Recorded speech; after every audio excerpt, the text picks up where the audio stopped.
A police officer found a small homeless boy crying and pointing to a garbage bag. A few minutes later, the police officer opened the bag and broke down in tears because of what was inside. Ethan, a dedicated police officer, parked his patrol car in front of a simple house whose lights flickered at the same uncertain rhythm as an old nearby streetlight, weathered by time. The call had been urgent. Neighbors reported screams and the sounds of breaking objects. He adjusted his belt, got out of the car, and walked with firm steps, his senses sharpened. Up close, he could hear a man yelling with a deep, uncontrolled voice. "I've already told you to shut up. You just know how to irritate me." The words, heavy with hatred, cut through the silence of the night, and Ethan felt his stomach tighten, as always happened in these cases. He knocked firmly on the door, his hand heavy and determined. When the door opened, a middle-aged man appeared, his face still flushed with anger. Behind him, a thin woman held a small girl, embracing her as if she were a shield. Ethan cast a look that seemed to pierce through the man. "Good evening. We received a report of violence. I want to know right now what's going on here. And before you try to lie, I warn you that I've already heard enough from the street." The man's posture faltered, and he looked down at his feet like a child caught in the act. "I just lost control, you know. They drove me crazy," the man stammered, gesticulating awkwardly. Ethan took a step forward, making his authority clear. "You think yelling solves anything? I don't want to know what made you lose your patience. I want to know if you understand what you're doing. If I see signs of aggression here, you're leaving this house now, and I guarantee it won't be on your own feet." The woman, still trembling, tried to intervene, but her voice came out weak and hesitant. "He didn't hurt us this time, but—" The woman couldn't finish the sentence, the words dying on her lips while her eyes pleaded for help. Ethan took a deep breath, trying to stay calm. He looked at the girl whose eyes were swollen from crying, a silent accusation. "Are you okay?" he asked softly, trying to break through the barrier of fear the child exuded. The girl just nodded, still clinging to her mother. "Mom, if you need a safe place, there are shelters that can help you. You don't have to stay in an environment like this." After resolving the situation, ensuring that the man left the house for the night, Ethan returned to his patrol car, feeling the weight of another shattered family on his shoulders. The silence of the car was almost unbearable, but he was used to it. Coming home used to be the only moment when he found any peace, and that's where he was headed. However, as he opened the door to his house, he found Jane sitting on the couch, her face serious and distant. Something in the air gave him a bad feeling, but he chose to ignore it. "Jane, it was a difficult day. I just want a little peace now." Jane looked up but didn't smile. Her expression was heavy, laden with something Ethan couldn't immediately decipher. "Ethan, we need to talk. It's serious," she said, her voice low and without any hesitation. He frowned, surprised. "Of course, Jane, what is it? Did something happen? You seem so distant." Jane took a deep breath, holding her hands together as if seeking courage. "I can't live like this anymore. I tried, but I can't. You're always away, and I've fallen in love with someone else." Jane's words hit Ethan like a punch. He needed a few seconds to absorb what he had heard, feeling the ground disappear from under his feet. "In love with someone else? Jane, is this serious? Everything I do is for us, so that you can have a comfortable life. You know that." Ethan's voice rose a little, but not out of anger, but rather the desperation that was consuming him. Jane shook her head, tears streaming down her face. "Ethan, it's not about comfort. It's about attention, about being present. And you're never here. I can't remember the last time we had a real conversation as husband and wife." Ethan tried to approach her, extending his hands as if trying to reach something that seemed to be slipping out of his control. But it was like trying to hold water that slipped through his fingers. "Jane, I can change. I know I was wrong to put work above us, but I can fix that. I can reduce my hours, spend more time with you. Please, don't give up on me. Don't give up on us. We can get through this together, I promise." His voice was filled with an almost desperate sincerity, but also fear. Ethan had never faced a situation where he felt so little control, and that feeling was destroying him. Jane stood up, her eyes brimming with tears but her face firm, almost cold. "Ethan, it's not as simple as you think. It's not just about schedules or promises. It's not about you being a bad person or me being ungrateful. It's about how alone I feel. even when I'm by your side. I spent years trying to justify your absence to myself, but the truth is that I've been unhappy for a long time. I've already made my decision, and I'm not going back on it. Not because I want to hurt you, but because I can't live like this anymore." Ethan remained still, as if his legs had lost their strength, while his mind spun at the same frantic pace as the sirens he had heard so many times at work. He searched for words that could reverse what was happening, but none seemed sufficient. "Jane, I do this because I believe I'm taking care of us. All this work, all this effort, is to secure our future, so that you have everything you need. Don't you understand? Don't you see that everything I do is with you in mind?" Jane shook her head slowly, averting her gaze. "Ethan, I never asked for material comfort. I never wanted a husband who was out saving the world while I stayed here invisible. I wanted someone who was present, who looked me in the eyes and asked how I was, who noticed when I was tired or sad. But you never noticed because you were always somewhere else, with your mind on something else. I'm not blaming you for that, but I can no longer ignore the emptiness I feel." She left the room, leaving Ethan alone in the midst of a silence that seemed greater than he could bear. He looked around, trying to find some sign of what he could have done differently, some moment when he had the chance to change the course of things, but all he saw were the echoes of his absence. The framed photos on the wall, which he had barely noticed before, now seemed like memories of a past he didn't know if would exist anymore. Ethan had always believed that he would save the world out there, that every life he helped protect was a personal victory. But now, inside his own home, the only place that really mattered, he realized he had lost the most important battle of all. It was as if his world was slowly crumbling, and he was just a bystander, unable to prevent it all from unraveling. Minutes later, Jane was trembling as she packed the last pieces of clothing into her suitcase. Each movement seemed heavy, as if each piece carried the years of a marriage she was now leaving behind. Ethan watched her from the bedroom doorway, leaning against the frame, unable to take another step. He wanted to speak, to shout, to beg her to stay, but all he could manage was a weak whisper. "Jane, it doesn't have to be like this. We can still try." Jane paused for a moment, taking a deep breath before turning around. "Ethan, we've talked. I don't want to prolong something that only brings suffering for both of us. It's not easy for me either, but I need to move on. I hope one day you'll understand." She closed the suitcase with a snap that seemed to echo through the empty house.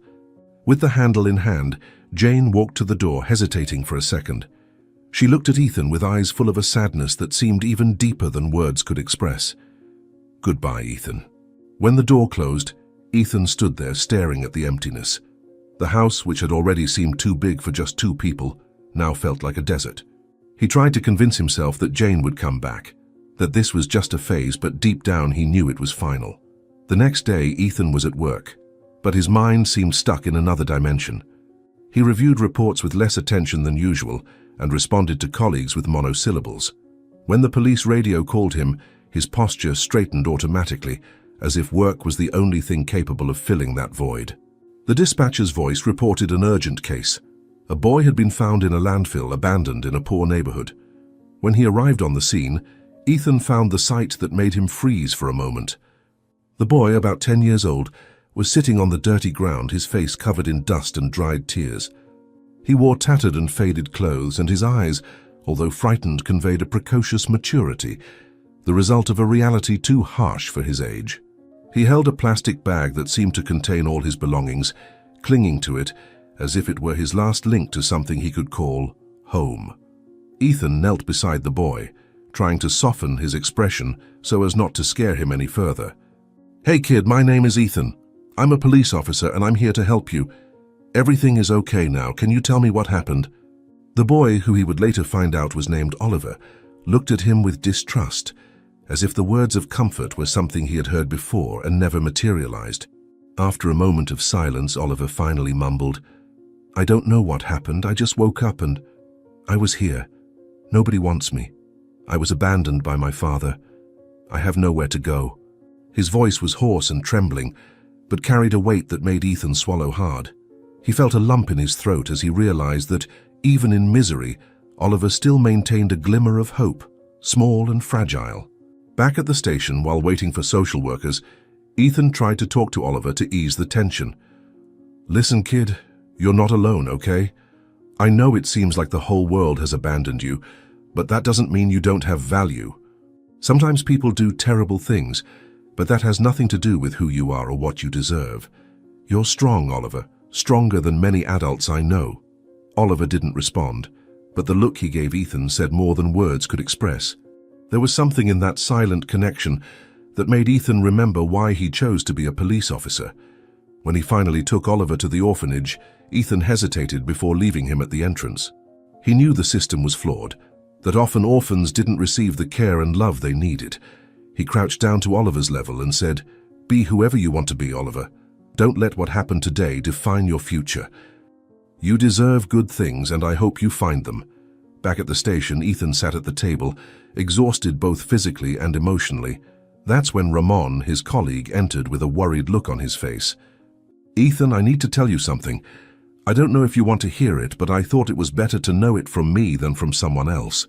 Jane. It seems she's going to marry the other man soon." The news hit like a bomb. Ethan leaned back in his chair, staring into the void. "Marry? That doesn't make sense, Ramon. She just left home. How can this be happening so fast?" His voice was a whisper full of disbelief. Ramon approached, placing a firm hand on Ethan's shoulder. "Sometimes, Ethan, people make decisions long before they tell us.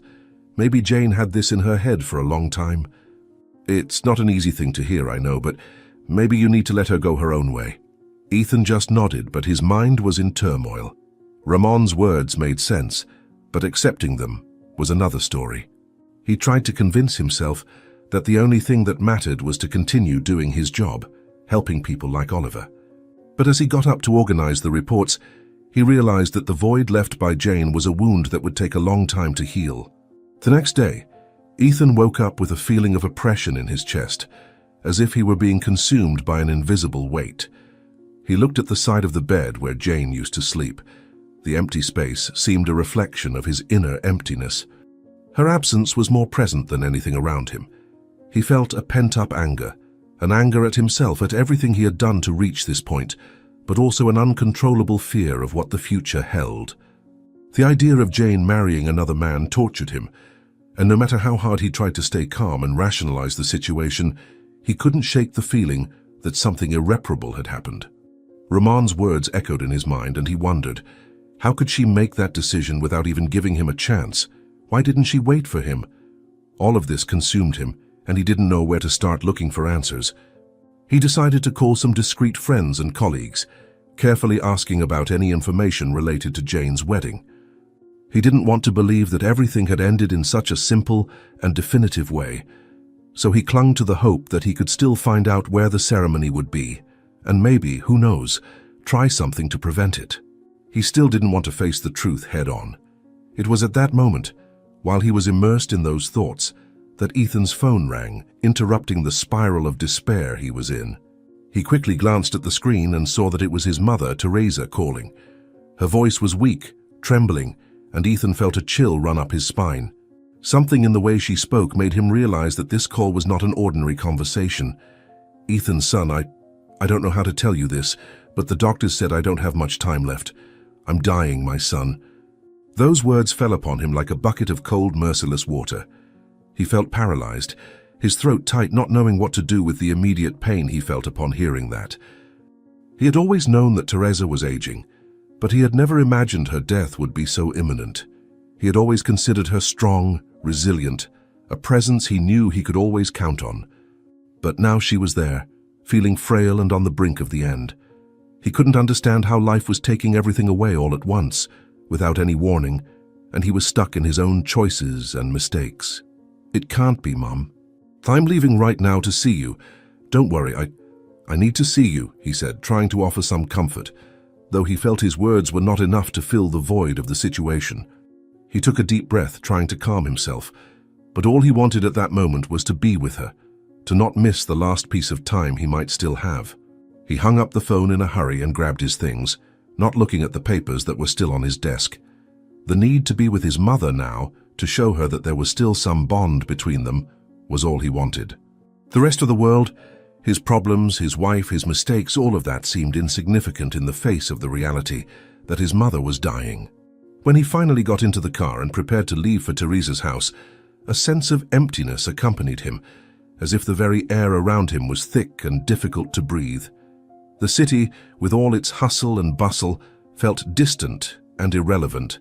He just wanted to be with Teresa, but the journey there seemed endless. He could hardly believe he was going to see her for the last time. Along the way, as he tried to process everything that was happening, his cell phone rang again, breaking the silence of the car. Ethan looked at the screen, and upon seeing the number from the orphanage, a wave of panic washed over him. He answered quickly, hoping to hear good news, but the attendant's voice was full of urgency. "Officer Ethan, the boy Oliver. He ran away.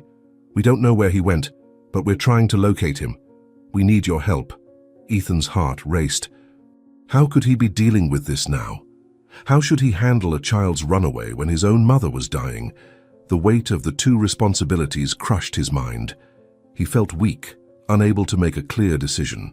The boy for whom he had risked everything was now lost, and he knew he couldn't turn his back on that. But his mother, she was waiting for him, and he didn't know how much time she had left. A mixture of guilt, confusion, and frustration enveloped him, and he felt helpless in the face of both situations. There was no manual for dealing with this. There was no clear path. He needed to be with his mother, but he also knew he couldn't abandon the boy. He felt torn, unsure of where to go or what to do. He decided to go see his mother. Ethan drove in a hurry, the heat from the engine warming the inside of the car, but he barely felt the impact of the temperature. His mind was frozen, stuck on the idea that he might still have time to make it. With every kilometer that passed, the fear that it might be too late intensified, and he tried to push the thought away, as if that could somehow delay the inevitable. "I just need to get there. I just need to tell her I love her," he thought to himself, repeating it like a mantra. But as he neared his mother's house, a growing sense of anguish tightened his chest, and he knew deep down inside that he had no control over what was about to happen. When he arrived in front of the house, the scene seemed terribly silent. The streetlights were the only things breaking the darkness of the night. He parked abruptly, jumped out of the car and ran to the door, his trembling hand turning the key. As he entered, the familiar smell of his home with its aged walls and simple furniture now seemed distant and empty. Everything was in a heavy silence. The house showed no signs of his mother's welcoming presence. He called out to her, his voice hoarse and full of hopelessness. Mom, it's me, Ethan," he shouted, feeling a pang of pain with every word. But as he crossed the room, he saw what he had already feared. She was there in the armchair where she used to sit every afternoon, with a peaceful yet frozen expression. Teresa was dead. Ethan stood still, almost paralyzed, his eyes fixed on his mother Teresa's body, as if somehow he could understand what had happened, as if the simple act of looking could bring some kind of explanation, some reason that made sense of it all. He couldn't believe what he was seeing, as if he were still in a nightmare he couldn't wake up from. Time seemed to have dilated, and deep in his soul, he felt a chronic pain, a crushing pressure that prevented him from breathing properly. It can't be happening, he repeated to himself, but the words sounded empty, lifeless. The air seemed to have become thicker, and he felt his throat tighten, as if the truth of his mother's death was suffocating him. He didn't know what to do, didn't know how to react. There was no more time to go back to correct his mistakes. She was already gone, and he was there, lost. With a slow motion, as if afraid that his mother might disintegrate before his eyes, Ethan approached her. His feet seemed to weigh tons, and with each step he felt the weight of his guilt, of his absence in the past years, becoming more unbearable. He knew that nothing he did now could change the fact that he had failed. As he knelt beside Teresa, his hands were trembling, unable to control the tremor that ran through his body. He touched her face with an almost painful care, as if it were the last thing he could do, and the cold texture of her skin made him shudder. The warmth he once felt, the comforting presence of his mother, had vanished, leaving only a deep sense of emptiness, an abyss that engulfed him completely. He whispered, almost without strength, "I'm sorry, Mom. I'm sorry for not being here. I failed you."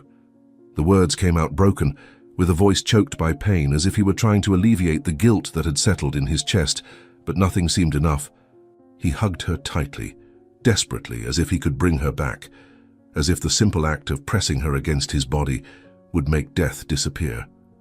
But all he felt was the weight of her absence, a vast void that took over his soul. Ethan then, with a hurried gesture, grabbed his phone with trembling hands, the need to do something, anything, driving him. The voice on the other end of the line sounded distant and muffled, as if the world around him had become a great echo. "I need an ambulance, please, my mother. My mother." "She's not well," he said, but the words came out meaningless, losing power as he spoke. His mind was in pieces, his body heavy, as if he were swimming in a sea of despair and guilt. He no longer knew if the call to the emergency services was to save his mother or to try to save himself from the unbearable pain. The line was abruptly cut off, as if fate was simply stating that there was nothing more to be done, and he found himself alone again, without answers, without consolation. He continued to hold his mother's body, his eyes welling up, the pain overflowing in a way he never imagined feeling. The truth was crushing him, and he knew there was nothing he could do to correct what was lost, nothing that could bring back the moments he had not lived by her side. He cried shamelessly, as if at that moment the world around him had dissolved and the only thing left was the weight of what he had not done. There was no more time, no more opportunities to fix the mistakes made. What remained now was the echo of his absence, the silent cry of what he had not realized until it was too late. Somewhere inside him, Ethan knew that nothing could be fixed, that nothing could erase Teresa's suffering. But at that moment, he just wanted to be strong enough not to succumb completely.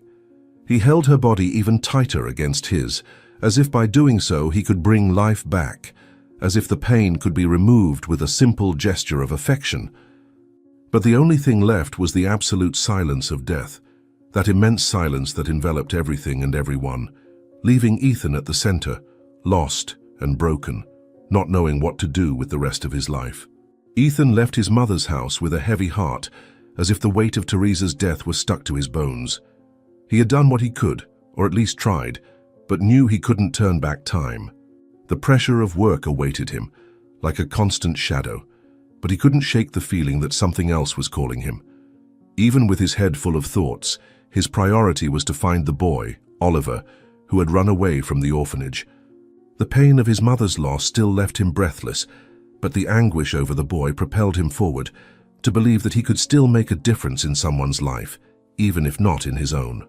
As he passed through a busy street, Ethan felt as if the universe was conspiring against him, his eyes still clouded with sadness, fixed on a scene that made him stop in the middle of the sidewalk. He saw Jane, his ex-wife, walking alongside a man. It was Richard, her new boyfriend, and the sight of them together hit him like a punch in the stomach.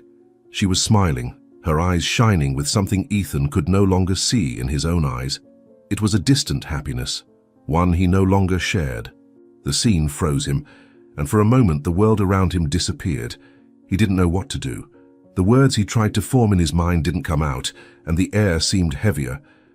He wanted to scream, wanted to run to her and question her about what was happening, about why everything had changed so drastically. But instead, he stood there, watching them, powerless. Richard noticed Ethan's presence and didn't miss the opportunity to humiliate him. With a sarcastic smile, he approached Ethan, his voice full of contempt. "So, Ethan, you're still around? I see you can't let your wife go. Couldn't save your marriage, could you?" The man's tone was venomous, and every word he uttered seemed to pierce Ethan's heart. "Jane did well to move on. You never knew how to give her what she needed. Now she's with someone who really appreciates her," Richard continued, laughing, making it clear that he felt superior. Ethan, as much as he wanted to retort, didn't have the strength to confront him. Richard's words were laced with venom, but Ethan's sadness and pain kept him trapped, as if it was easier to flee than to face that reality. After the encounter on the street, where Ethan walked away without knowing how to deal with Richard's humiliation, the night fell heavily upon him. But the story didn't end there. Jane, who had seemed so confident by Richard's side, was distant, reflecting on the scene she had just witnessed. When she got home, she couldn't ignore what had happened. The memory of Ethan's beaten look, of the silent pain he carried, kept hammering in her mind. Even though she had convinced herself that she had made the right decision, Richard's words, and the way he had humiliated her in front of Ethan bothered her deeply. When Jane entered the house, Richard followed her, still with that arrogant smile on his face, as if he had won another battle. But Jane was no longer willing to be complicit in his attitudes. "Richard, I can't believe you did that," she said, her voice firm and full of frustration. Richard looked at her with surprise. "Did what, Jane? I don't understand." She took a deep breath, the words coming out in a rapid flow, as if she were finally releasing everything that had been trapped inside her. "You humiliated Ethan. You know he still loves me, even after everything, and you made it a point to humiliate him. You shouldn't have done that. He doesn't deserve that kind of treatment." Richard raised his eyebrows, visibly irritated. "What do you expect, Jane? For me to be kind to the ex-husband who abandoned you? He wasn't able to give you what you needed. There's no more room for him in your life." But Jane, even with all the conflicting feelings surrounding her, could no longer ignore the truth. "I know that, Richard. I chose you, but what you did was cruel. I can't accept that. Ethan is no longer my husband, but he was my companion for many years, and he doesn't deserve to be treated like that. He doesn't deserve to be humiliated." The silence that followed was heavy, and Richard was left speechless, his confidence shaken by Jane's sincerity. Richard, who until then had remained firm in his position, now seemed disconcerted. "You're going to apologize to him? After everything he did?" Jane looked at him, a deep sadness in her gaze. "I can't move forward without dealing with this. We have to be honest, Richard. I can't build a life by your side while carrying this guilt. I'm going to seek Ethan out and apologize, even if he never forgives me." She knew there was no longer room to avoid the words that needed to be said. She didn't know what would come next, but she felt she needed to do this to give some kind of closure to the story that, until then, seemed incomplete. Richard, though visibly irritated, had nothing more to say. He just walked away, leaving Jane alone with her thoughts. She grabbed her phone, hesitated for a moment, and then called Ethan. Even though she knew he probably wouldn't answer, she needed to try. The words she needed to say, even if bitter and difficult, were now at her door waiting to be uttered. Meanwhile, elsewhere, after a moment that seemed an eternity, Ethan relaxed, the weight of Richard's words still hammering in his head. He wanted to run after Jane, ask for explanations, but knew nothing could change. The sadness he felt now was not just for the loss of his wife, but for the loss of himself. He looked back one last time and felt a deep ache, an emptiness he didn't know how to fill. With a heavy heart, Ethan walked away, feeling the streets around him like a maze swallowing him up. When he grabbed his phone, his mind was so foggy he almost didn't notice the call was coming from the police station.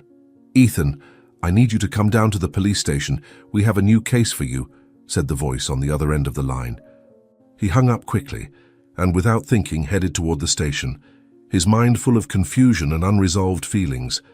He didn't know what to expect from life anymore, but he knew he had to keep going, no matter how almost unbearable the pain was. Ethan entered the chief's office, his steps heavy as if the weight of the situation was becoming unbearable. He was tired of all the coldness of the job, tired of everyone's indifference, including the chief's. The atmosphere was thick with tension. The chief, seated behind the desk, looked at him with a serious and impassive expression.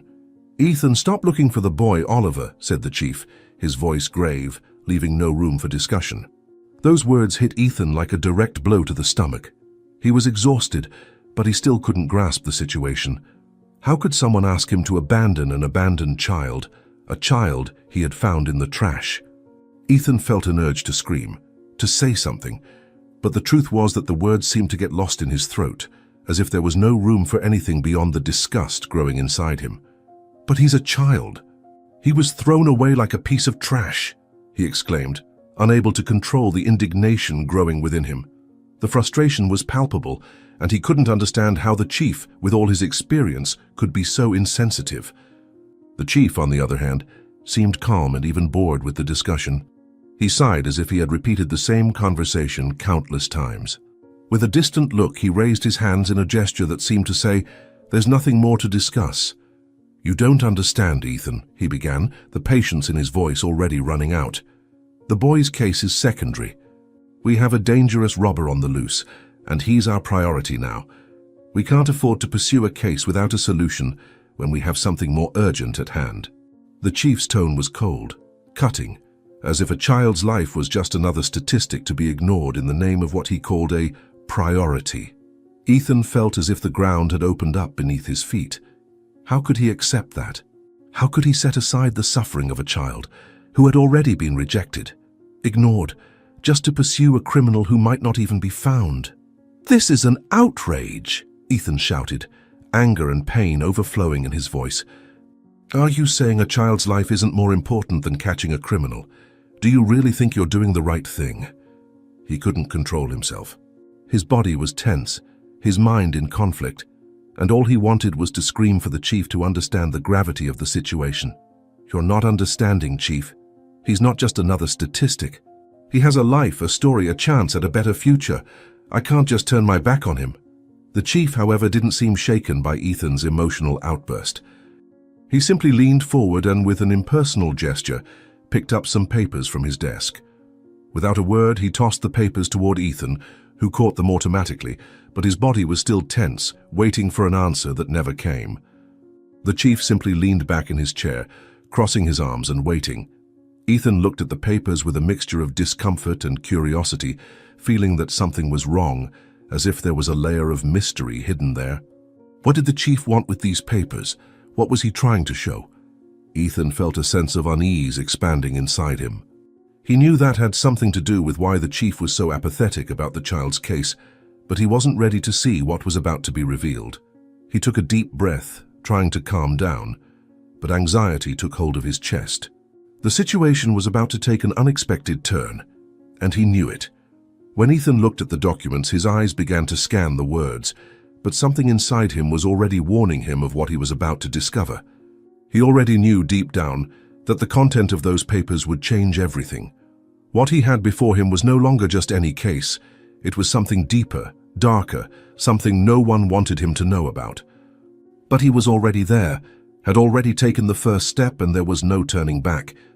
What was written in the papers was something that would make Ethan question everything. The truth he had always believed about the police and about the child's case itself. Something was being hidden, and he already knew he couldn't let it go. Ethan swallowed hard, his eyes fixed on the papers. He felt the weight of the truth weigh on his shoulders. What was there was something he had already suspected, but now that it was before him, it was impossible to deny. The feeling of shock was intense, as if a wave of coldness had hit him. He looked at the chief, but the man didn't say a word. The silence in the room was deafening. Ethan looked at the papers again, his mind trying to process the information, but he couldn't organize what was happening. He knew that something much bigger was at stake, something much more complicated than he could imagine. The pieces of the puzzle began to fit together, but he still didn't have all the answers. All he knew was that what was before him was just the beginning of something much darker, something he would need to face. The feeling of mystery and tension was palpable, and Ethan knew that from that moment on, nothing would be the same again. What was written there was not just a simple accusation, but something much more serious. Ethan had passed the police exam by cheating from other colleagues, a reality check that hit him like a punch in the stomach.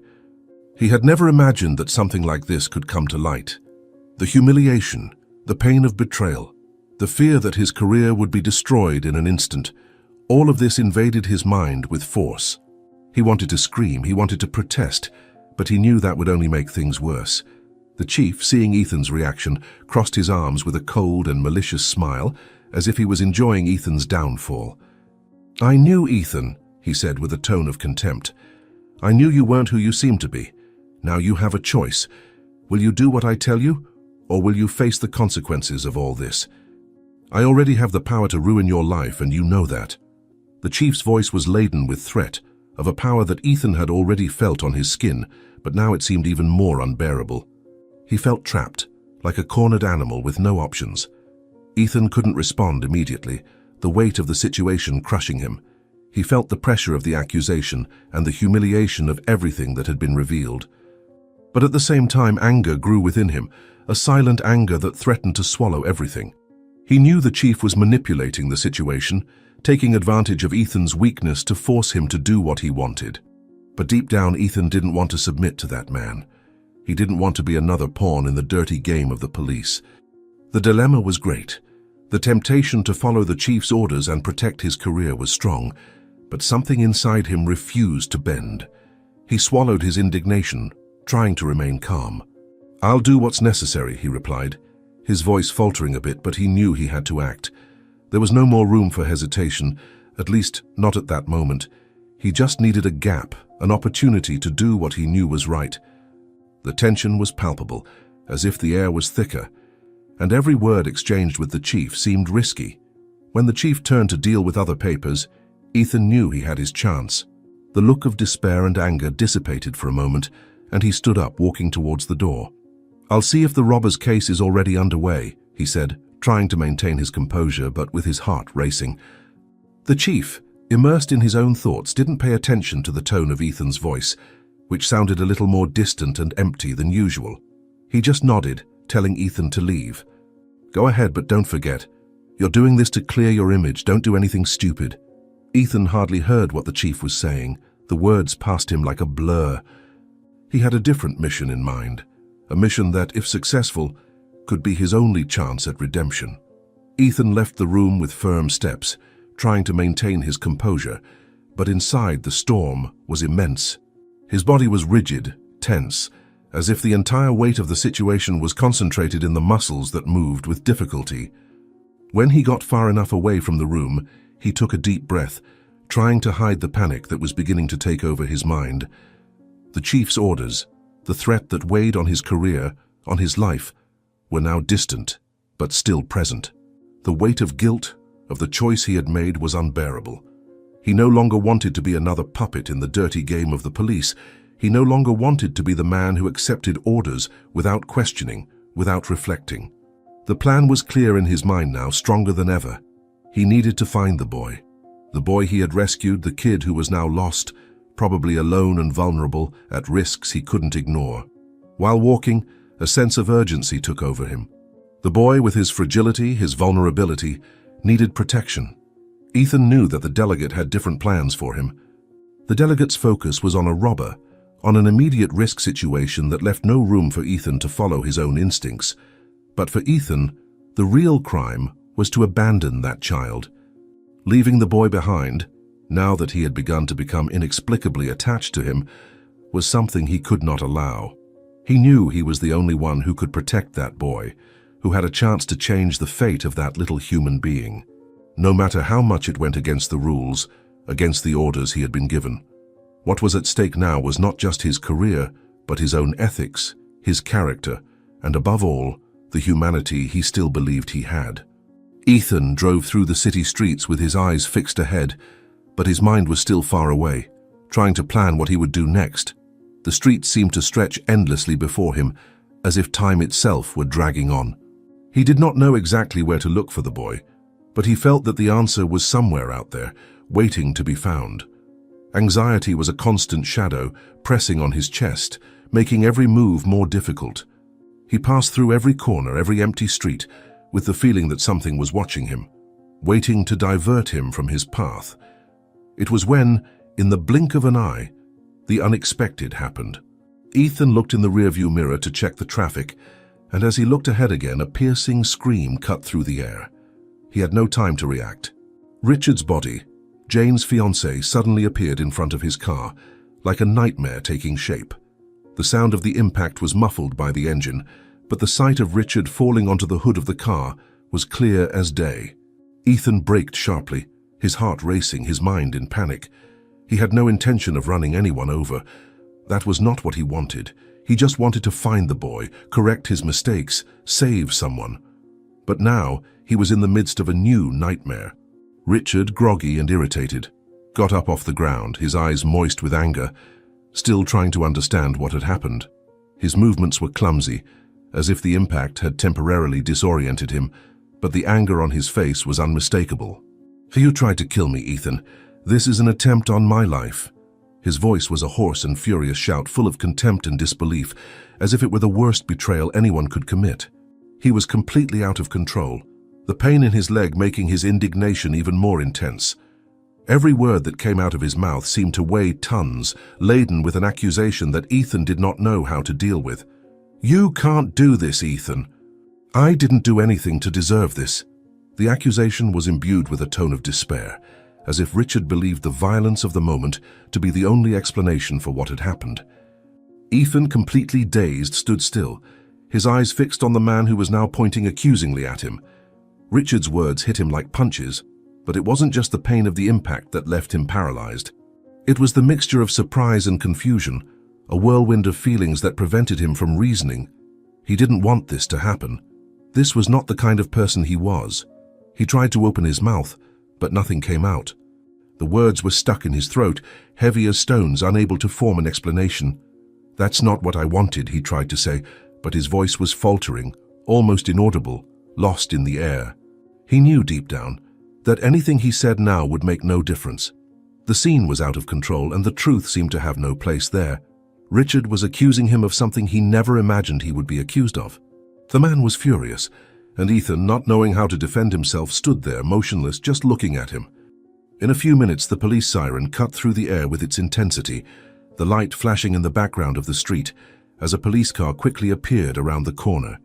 The sound of the siren mingled with the noise of traffic and the chaos unfolding at the scene. The arrival of the police brought no relief to Ethan. They quickly got out of the vehicle, moving with the efficiency he knew all too well, as if they were already accustomed to this type of situation. There was no room for doubt in their looks. They were there, as if they already knew in advance what was happening, as if the role of who was to blame was clearly defined. The impact and confusion still lingered in the air, but it didn't take long for the officers to approach the scene and start taking information from both of them, their attitudes cold and methodical, as if they were solving a simple equation. Richard, still holding his injured leg, looked at the officers with a demeanor of someone who had the truth in his hands. "He tried to kill me," he shouted, pointing his finger at Ethan with blind rage, his face distorted by pain and hatred. "This damn guy was chasing me, and now he wants my life." Richard's words were loaded with accusation, and his voice still trembled with indignation, as if he couldn't believe this was real. He felt like the victim of a conspiracy. The pain in his leg seemed like a small detail in the face of the rage that burned in his chest, as if the physical pain was just a reflection of the humiliation he was feeling. The officers, already with their hands on their notebooks, began to quickly note down the details, without questioning much, as if Ethan's guilt was an obvious conclusion. There didn't seem to be room for another side of the story. Richard had already given his version, and that's what mattered. Ethan tried to protest, to try to say something, but his words got lost in the chaos unfolding around him. The sound of Richard's voice mingled with the noise of the police activity, and all he felt now was the sensation of being trapped in a trap from which he couldn't escape. His mind, still reeling from the sequence of events, couldn't form an adequate defense. He wanted to explain, to apologize, but the atmosphere was too dense, and he felt as if his voice was being absorbed by the confusion. He could see the officers taking notes on everything, their cold and distrustful looks, and even though he tried to explain himself, he knew it wouldn't make a difference. Everything seemed to revolve around Richard's accusation. And in the end, perhaps what tormented him the most was not what Richard was saying, but the weight of the silence that now surrounded him, as if it were easier to swallow the lie than to try to scream the truth. Richard was immediately taken to the ambulance, his face contorted with pain, while the officers instructed Ethan to accompany them to the police station. The atmosphere was charged with tension, and Ethan knew that regardless of what happened, he was about to plunge even deeper into an abyss that seemed to have no end. As the officers led him to the car, he couldn't help but think about what had happened. It was as if fate had dealt him a cruel blow, throwing him back into a reality he was already desperately trying to escape. The boy, Jane, the accident, now Richard. Everything seemed like a whirlwind, a chain of events that dragged him away from any possibility of redemption. Inside the squad car, Ethan looked at the dark street ahead, feeling the weight of the accusation. His mind was in tatters, his body exhausted, but there was still a flame inside him. He knew that no matter how out of control things were, there was still something he could do. He just didn't know what anymore. Arriving at the police station, the chief looked at Ethan with a cold, almost disdainful look. "You had the chance, Ethan," he said firmly, as if speaking to a rebellious son who hadn't known how to take advantage of the opportunities. But you decided not to follow it. Now, the consequences are yours. The words were like a direct blow, a final blow that Ethan wasn't prepared to hear. The feeling of loss overwhelmed him in such a way that before he could protest or try to argue, the chief concluded the sentence, "You're fired. Go away." Those words dragged through the room like a weight that left no room for anything else. Ethan, without strength, stood up. There was nothing more to say. The chief's look, hard and relentless, had already said it all. He grabbed his things automatically, almost as if his own body already knew there was no more place for him there. He left the room with a faltering step, as if he were walking towards the end of something he couldn't fully comprehend. As he left the police station building, the weight of his dismissal was more than he could bear. It was a feeling of complete defeat, as if everything he had done up until then had been in vain. The feeling of helplessness enveloped him like a heavy cloak, and he no longer knew what to do with himself. It didn't take long for him to find himself in front of the cemetery, the place where his mother rested, the place where he could finally allow himself a moment of reflection. Ethan looked at the iron gate, the sound of his own footsteps echoing in the quiet of the afternoon, as the idea of speaking with his mother became increasingly urgent. He needed some form of solace, something to make him feel less alone in this moment of despair. His eyes fixed on Teresa's headstone, and he approached, his hand trembling as he touched her name. "Mum, what did I do wrong?" he murmured, the pain swallowing his voice, as if the earth under his feet was calling him back, a reminder of all he had failed to resolve. Ethan walked down the street, lost in his own thoughts, until suddenly, his attention was captured by a figure emerging from the alley to his left. Richard. He appeared suddenly, coming out of the secluded alleyway, with a hurried look as if he were trying to hide something. Ethan stopped for a moment, observing, his curiosity growing. Why was Richard there? That was not a place he associated with the man's behavior. Richard had always been straightforward, always in the right places, controlling everything around him. But now, in that isolated alley, he seemed different, as if something was out of place. Ethan waited patiently, unmoving, watching as Richard walked briskly, without looking back. The alley was quiet, a street forgotten by the city, as if far from any observation. Ethan felt uncomfortable, something in his mind telling him that this was not a place for a man like Richard. He couldn't help but think. He seemed anxious, almost furtive, which didn't match the man's normally arrogant and confident demeanor. When Richard finally disappeared from sight, Ethan approached the alley. Each step was heavy, a feeling of discomfort forming as he neared the place. The smell of dirty streets and the silence that hung in the air made the place even more suspicious. Ethan took a deep breath and looked around, trying to see if anyone was nearby, but the alley was deserted. Without further hesitation, he advanced, feeling a growing need to understand what Richard was doing there. What was leading him to this forgotten corner of the city? He looked into the corners of the alley, observing the details around him. What could Richard have come to do here? Was he not totally broken by the accident, or was it just an act? Ethan already knew the answers wouldn't be simple, but he was determined to find out. The sound of his own footsteps echoed against the narrow walls as he searched for any clue of what Richard might have left behind. The feeling of being in the wrong place, of going too far, increased, but he didn't care. Something inside him told him that this moment could be crucial to understanding what was happening. Ethan made his way through the alley with quick steps, his mind spinning as he tried to make sense of everything that was happening. The place was dirty, stifled by the lack of ventilation, and the smell of trash seemed ingrained in the walls. He went even further, the sound of his steps echoing in the stillness, until, amid the dimness, he caught sight of a small figure sitting on the floor. Oliver. The boy was there, hugging himself, his eyes red and swollen from crying so much. Ethan approached, concern mingling with surprise. "Oliver," he called, his voice soft, almost hesitant. The boy looked up, and upon seeing Ethan, a flash of recognition passed through his eyes. But then he lowered his head again, as if it were easier to ignore the presence of the adult who, at that moment, seemed more like a stranger than someone who could actually help him. I didn't know where to go," said Oliver, his voice broken and trembling. "I don't have anyone left." He began to cry again, a low, suffocating cry, as if everything inside him was breaking at the same time. Ethan knelt beside him, feeling the weight of the boy's pain, who seemed to carry the world on his frail shoulders. "Oliver, tell me what happened. What are you doing here?" Ethan asked, trying not to be invasive, but wanting to understand what the boy was going through.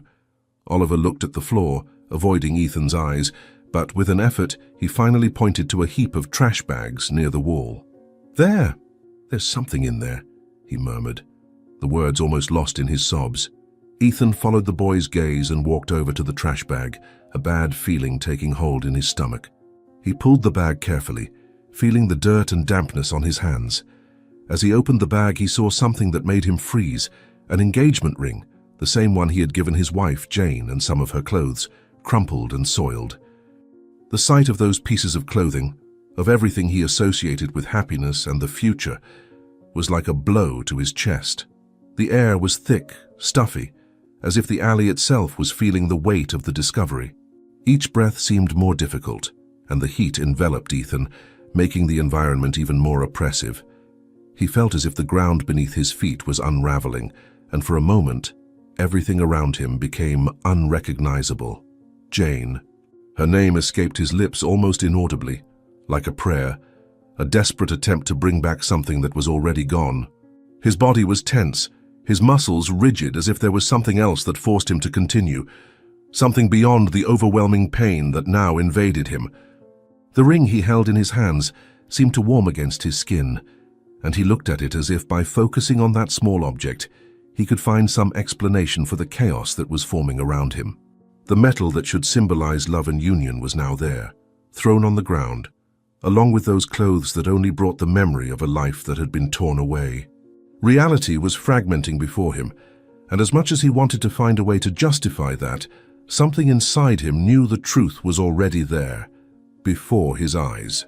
There were no more explanations to seek, no more anything that could soften the pain that was beginning to take hold of his soul. He looked at Oliver, the boy who now watched him with an empty expression, as if he was trying to understand the same tragedy, the same abyss that was forming between them. Oliver's gaze was a reflection of Ethan's own despair, a mirror of loss, and at that moment he knew they were both hopelessly lost. She was killed, wasn't she? The question came out hoarse, without strength, as if Ethan knew the answer before he even spoke. The pain in his voice was palpable, every syllable laden with the weight of a truth he didn't want to accept. Oliver, with a simple motion, confirmed what was already hanging in the air, nodding his head, but without saying a single word. But then he added, "He shouted at me and said he killed her." The pain was greater than any explanation, and at that moment Ethan's crying was like a silent scream, a release of all the suffering he had tried to hide. The tears fell uncontrollably, mingling with the filth of the alley, making the moment even darker and more irreversible. He could no longer hold back the pain that pierced him like a sharp blade, cutting through every piece of his existence. The silence that took over the alley seemed thicker with every second that passed, as if the very air had been absorbed by the anguish that now hovered there. Ethan was paralyzed, trapped between the shadows of reality and the abyss of doubt. Oliver's crying did not cease, and the pain of both of them seemed to intertwine, creating a new shared truth, a truth that united them in a silent and overwhelming way. The sound of tears, the unspoken words, everything mingled in that cramped space, as if the alley itself was being consumed by the weight of suffering. Ethan couldn't take his eyes off the ring in his hands, but there was nothing left there that could give him the answer he was looking for. He felt life slipping through his fingers, as if everything he knew was disintegrating before him. The memories of his life with Jane, of their moments together, were dissipating, becoming unrecognizable. He thought of the first time he saw her, the exchanged smiles, the love he had vowed to protect. Now all of that seemed distant, a memory that was moving away as the cruel reality imposed itself. Oliver's presence by his side, with his tear-filled eyes and a lost look, multiplied Ethan's pain. The boy was there, as hurt as he was, but perhaps in some way still had something to lose, something Ethan no longer knew how to reach. They were together in that moment of sadness, but at the same time, so isolated in their own losses that it seemed impossible to find a way back. The alley, with its dirty and darkened walls, seemed to be the only witness to that suffering, and Ethan knew that somehow fate had placed them there to share the pain that from now on would be an indelible mark on their lives.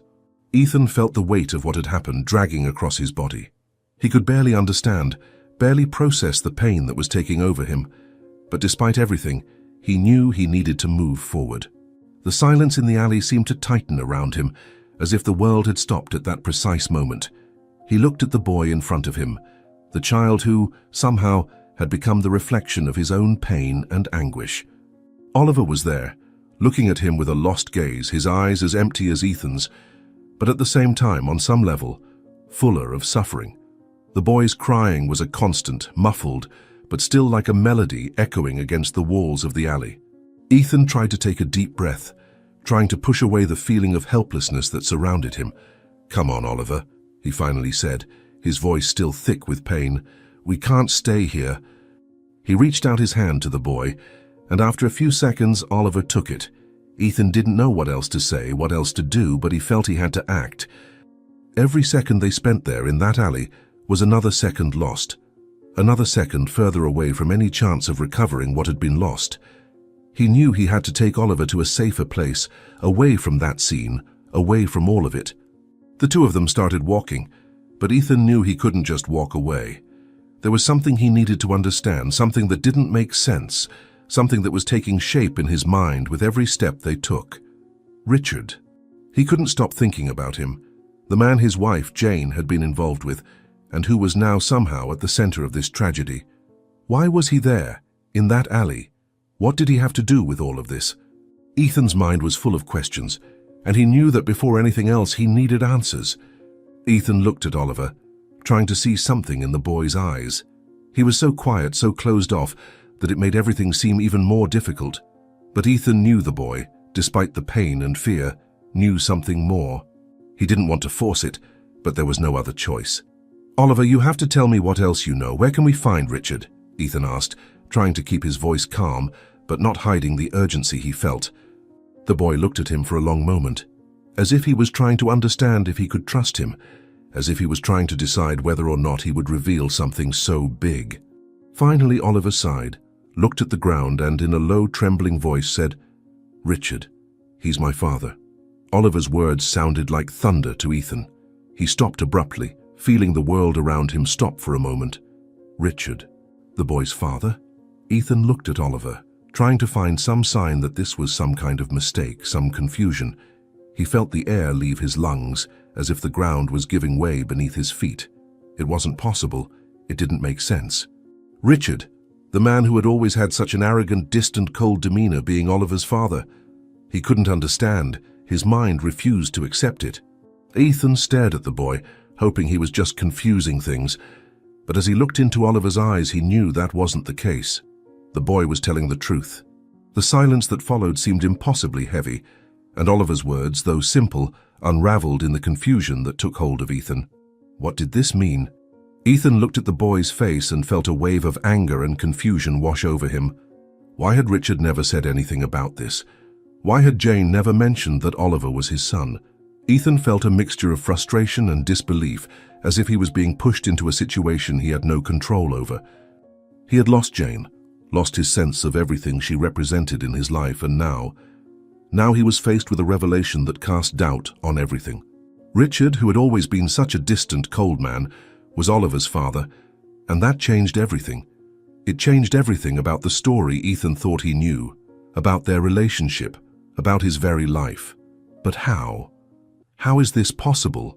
Ethan asked, his voice almost a whisper, as if by questioning it he could bring some explanation for what was happening. Oliver looked at him, his eyes sadder than ever, as if he knew that nothing he said would change the reality they were in now. He never wanted to accept it, but he is my father, and my mother. My mother always did everything alone, even with him around. Oliver's words fell heavily on Ethan's heart. It was all so wrong. Everything seemed wrong. The pain the boy felt, the pain of having lived in the shadow of a man who never acknowledged him as his son, was something Ethan felt deeply, as if somehow he was also a part of that pain. He crouched down in front of Oliver, looking the boy directly in the eyes, trying to give him some comfort, some foundation, but he knew he couldn't. Nothing could alleviate Oliver's loss, not even the solace of a stranger who, at that moment, didn't even know how to deal with his own feelings. "I'm so sorry, Oliver," said Ethan, the words leaving his lips with a silent ache as he squeezed the boy's shoulder, a futile attempt at comfort. But nothing seemed enough. Nothing seemed capable of alleviating the anguish he felt. They were now connected in a way he could have never imagined, and all that was left was pain.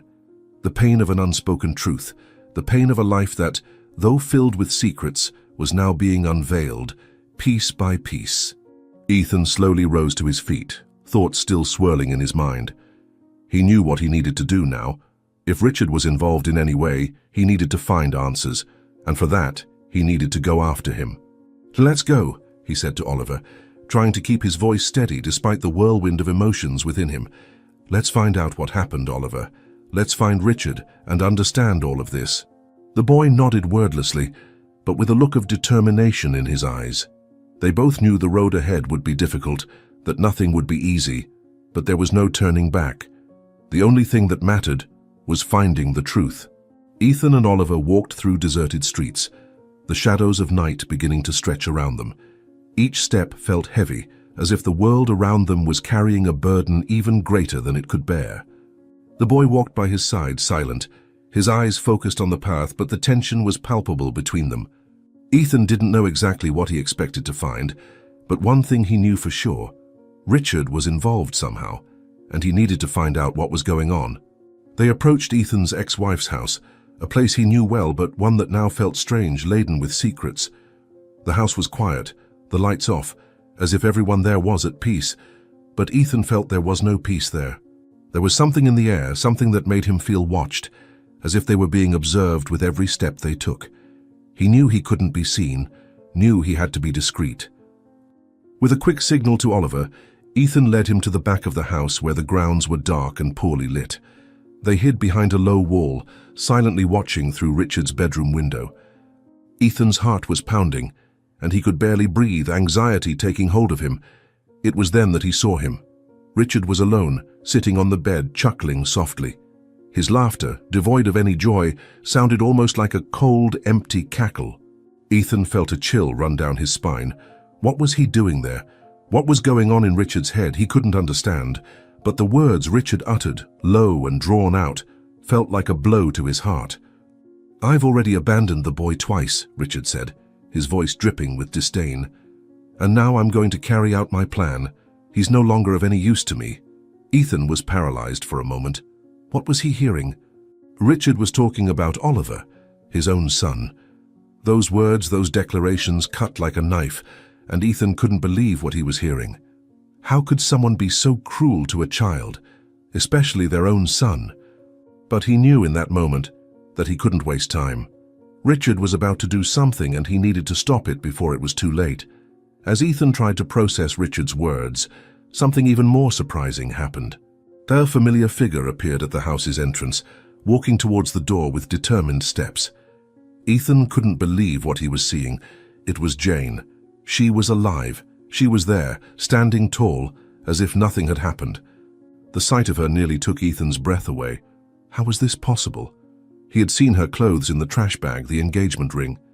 He had believed she was dead. The pain he felt at the thought of her loss now transformed into something even more confusing, a whirlwind of emotions that paralyzed him. Jane didn't seem to have noticed Ethan and Oliver's presence. She entered the house with her usual calm, as if returning from a simple walk, with no reaction of shock, no expression that revealed anything out of the ordinary.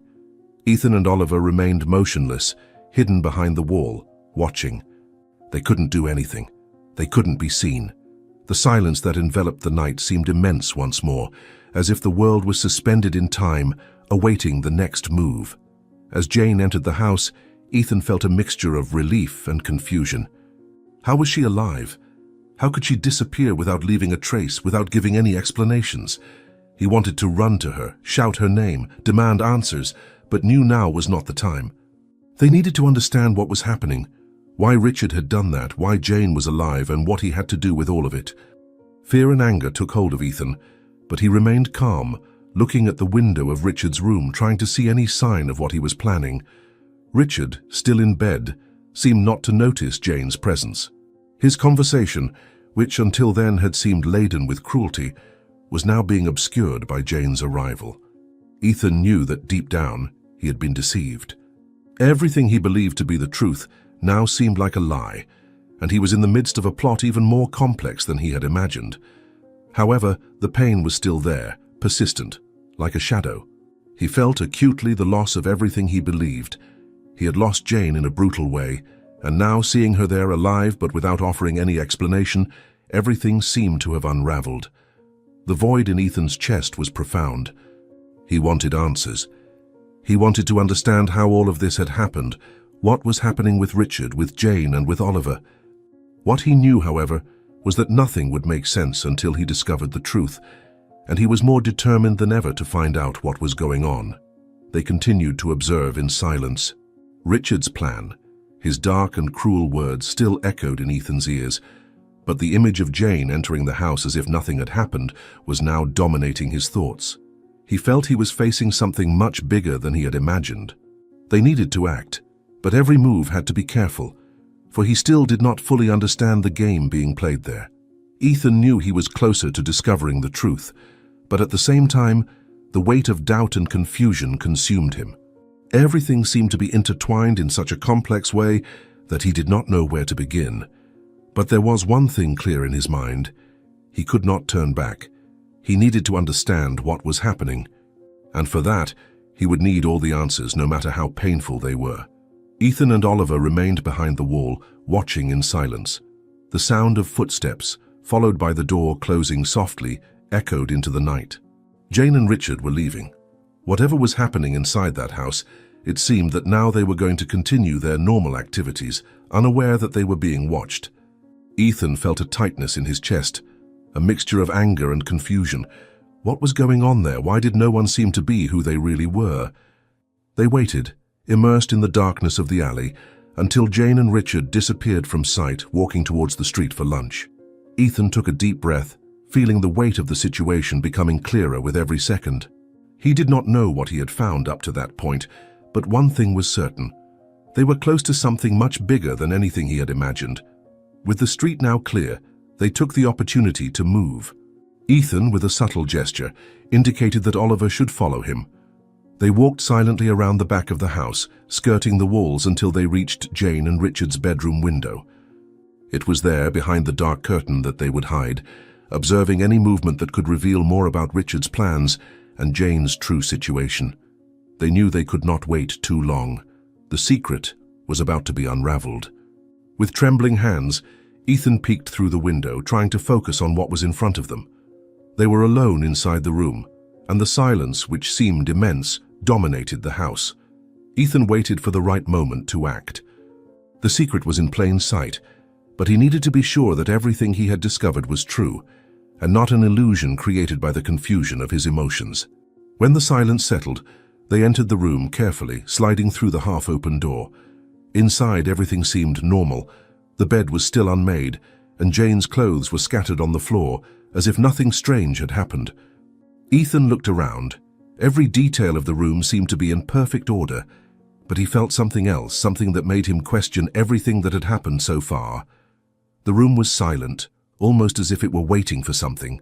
It was then that he saw it. In the corner of the table, next to an old envelope, there was a letter. Something more. Something that wasn't there before. He felt the urge to approach, but something held him back. The letter was addressed to the police chief. What did that mean? What were Jane and Richard planning? Ethan, with a lump in his throat, picked up the letter and slowly opened it, his heart beating faster as he read. Millionaire inheritance. Those words jumped off the page like a punch to Ethan's stomach. He froze for a moment, absorbing the gravity of what was in front of him. Jane had a millionaire inheritance?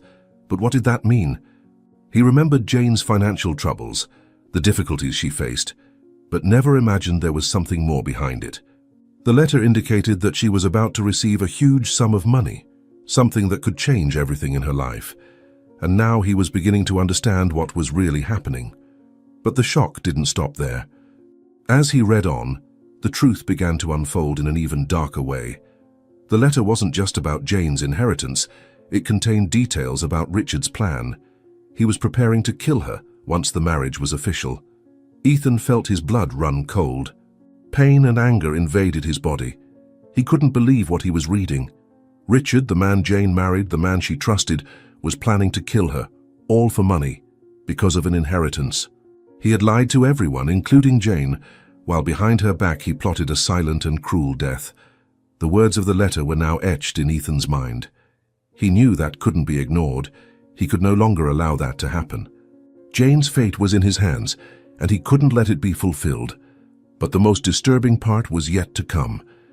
The letter was addressed to the police chief, as if Richard was telling him his entire plan, perhaps with the intention of ensuring that no one would interfere. Ethan was paralyzed. What should he do now? How could he prevent this?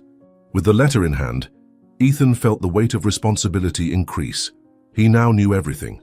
He knew of Richard's plan, the inheritance, the impending death, and more than anything, he knew that the chief, who should be someone he could trust, was possibly involved. How could he fight this? How could he protect Jane now that he was aware of everything?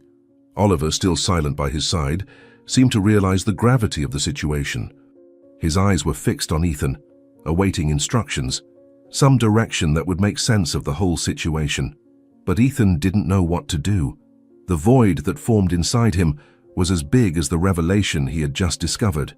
He had the power to prevent this, but somehow he felt that the only way to save Jane would be to confront Richard, and now, possibly even the chief. Ethan knew he was at a point of no return. Jane's fate was in his hands, and he could no longer hide. He needed to act.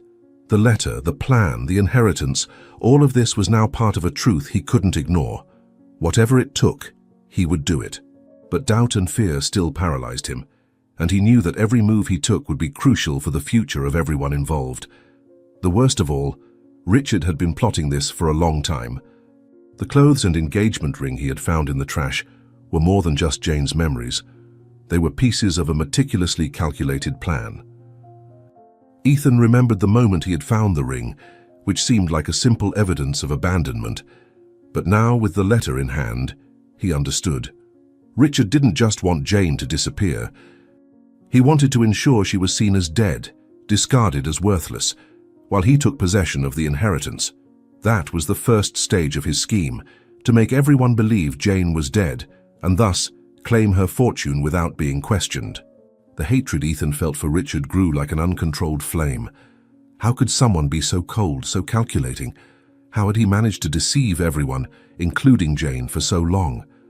Now more than ever, Ethan knew he had to act.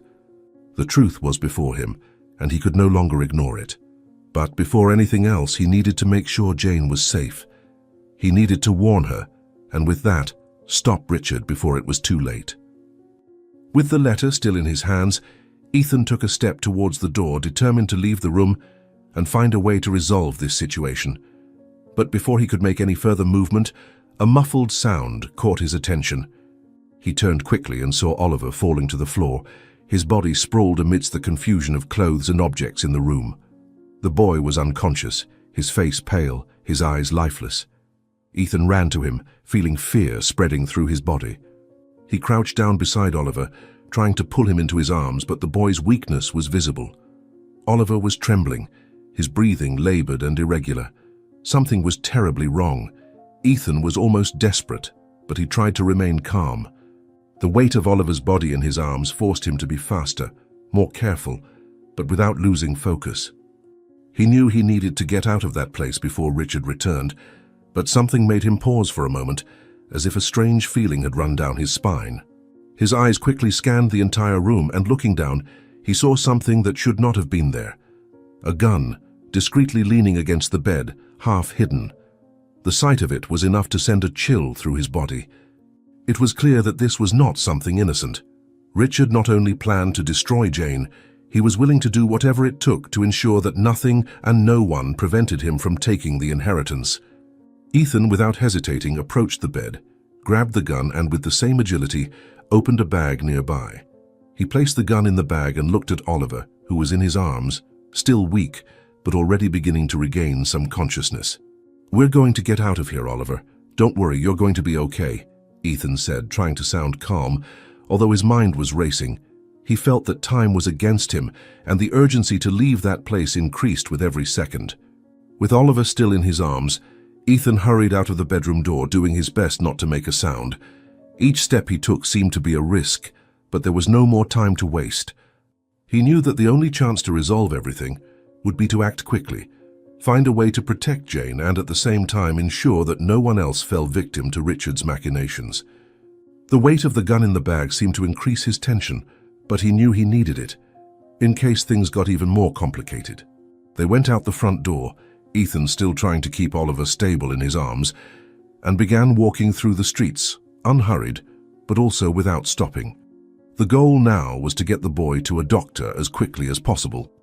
Oliver was still weak, but gradually he recovered and his voice, though hoarse, finally broke the silence. "You need to go and resolve this, Ethan. You can't waste time. Richard will do something worse if you don't act soon. He won't stop until he gets what he wants."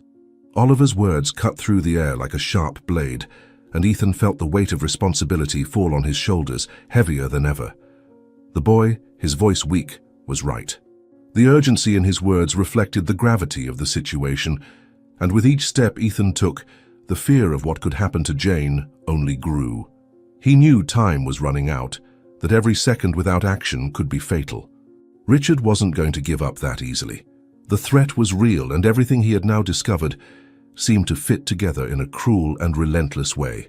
If he didn't do something, Jane's life could be at risk, and maybe it would be too late to stop him. "I know, Oliver, I know." Ethan took a deep breath, trying to control the whirlwind of emotions consuming him. "But first, you need to be okay. I can't go alone and leave you here." He stopped for a moment and looked at the boy in his arms, who was still pale, but breathing more easily. His eyes filled with a fierce determination, and he made a silent promise to himself. "I promise as soon as I get help for you, I'll go after Richard and stop what he's doing. I'll solve this for Jane, for all of us."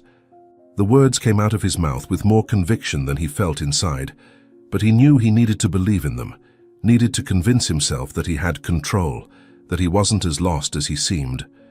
The way to the hospital was long and tiring, each step seeming to drag on forever. Ethan kept Oliver pressed tightly against his chest, as if at any moment the boy might collapse again, and he didn't know if he would be strong enough to endure another collapse. But at the same time, he couldn't let this fear dominate him. His mind was consumed by a single idea, the urgency of resolving the problem of Richard and his murderous intentions. But the fear was like a shadow, always accompanying him, draining his strength. He didn't know if Richard had already discovered that he was being investigated, or if he still had any idea that Ethan was on his heels. But what terrified him most was the certainty that, while he was here, Richard could be taking steps to finalize his plan. At the hospital, the feeling of being watched, of being in constant danger, seemed to grow with every minute. Ethan remained on alert, his senses sharpened, as if the very air around him was charged with tension. He knew Oliver was in good hands now, but the uncertainty remained. What would Richard do when he found out that Ethan was at the hospital with Oliver? The idea that Richard's plan was still in motion left him uneasy. Anxiety tightened his chest.